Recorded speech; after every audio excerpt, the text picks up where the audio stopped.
สบายดีและยินดีต้อนรับเข้าสู่ PSM Channel มื้อนี้เราจะมาลอง Magic Layer นะของ Canva เห็นปะ New Future ใหม่เนาะซึ่งว่ามันจะให้ใส่ฟรีเนาะแต่ก็บ่ฮู้อนาคตยังฟรีบ่นะ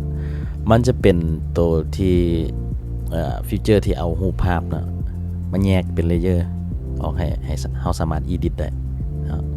ซึ่งว่ารูปที่จะใส่ในมื้อนี้จะมาทดลองก็คือเป็นรูปที่เจนจาก AI เนาะคือตัวนี้เคยเจนจาก Gemini เป็นเปรียบเทียบ C generation เนาะแล้วก็ตัวนี้เจนมาจากโน้ตบุ๊ก LM นะตัวนี้คือกันตัวนี้โน้ตบุ๊ก LM แล้วก็จะเจนเป็นภาษาไทยเนาะซึ่งว่าภาษาลาวเนี่ยเห็นปะบางทีเฮาเบิ่งเอาตัวใหญ่ๆนี่มันโอเคมันถึกเป๊ะเลยเนาะแต่ว่าตัวใดที่มันน้อยๆนะฟอนต์มันน้อยนี่มันจะบ่ค่อยละเอียดปานใดคือแต่ตัวนี้เห็นปะดิจิตอลเนาะมันจะมีปนไทยหน่อยนึงนั่นแหละนี่การเสื่อมต่อแบบไฮเปอร์เนาะมันอาจจะตรงกับภาษาเนาะอาจจะเป็นเพี้ยนไปหน่อยนึงนะหรอกการเรียนรู้ผ่านหน้าจอโอเคเฮาอ่านออกอยู่แต่ว่ามันจะบ่ถูกต้องปานใดเนาะสมมุติว่าเฮาอยากแก้ไขนะเฮาจะเห็นนั่นแหละก็ใส่นี่เนาะ Magic Layer เนาะคลิกเข้ามาเปิดรูปเข้ามาเนาะอัปโหลดตัวนี้เคยก็ลองไป 2-3 รอบแล้วก็เลยมาอัดคลิปเนาะจะเอาตัวนี้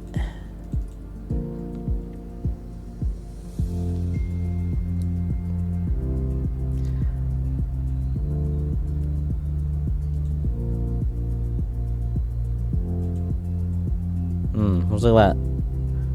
คันเฮาใส่ไปหลายเทื่อแล้วมันจะบ่ให้ใส่แล้วเห็นบ่ อัปเกรดเดี๋ยวจะลองอีกแอคเคาท์นึงเนาะ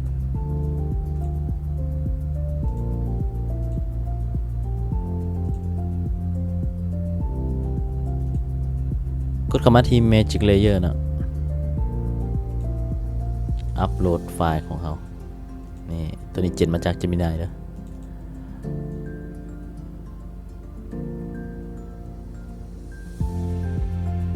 Open Editor นะกดเข้าไปมันน่าจะจำกัดอยู่ประมาณ 3-4 ครั้งนั่นแหละแล้วก็มันจะให้อัปเกรดโปรเราถ่าแป๊บหนึ่ง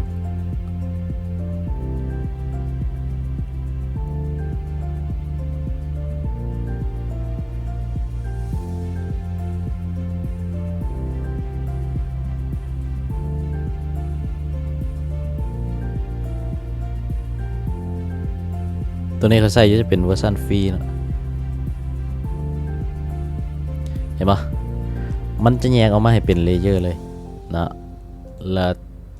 ตัวหนังสือทุกอันสามารถ edit ได้นะแต่จะบ่ edit หมดเนาะให้ได้เบิ่งบางอันซิเนาะแต่ว่ามันพัดออกมาเป็นภาษาไทยเนาะเดี๋ยวมันแม่นบ่จากภาพนี้เนาะกลายเป็นแบบนี้แต่ก็โอเคมัน edit ได้เนาะเปิดมาเปรียบเทียบกัน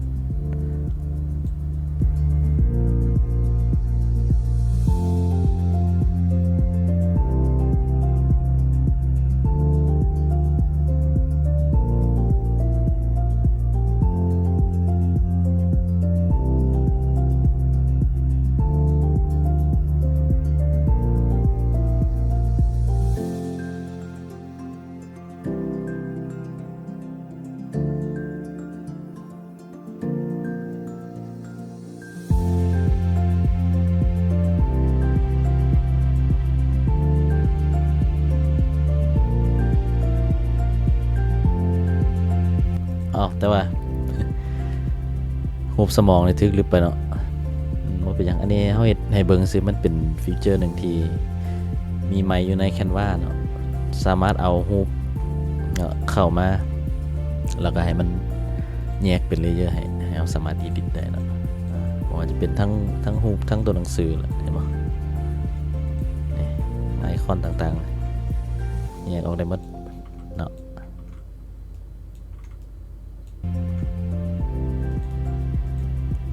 ขอบใจสำหรับผู้ที่เข้ามาเบิ่งแล้ว กดไลค์กดแชร์กดติดตามให้ได้ขอขอบใจ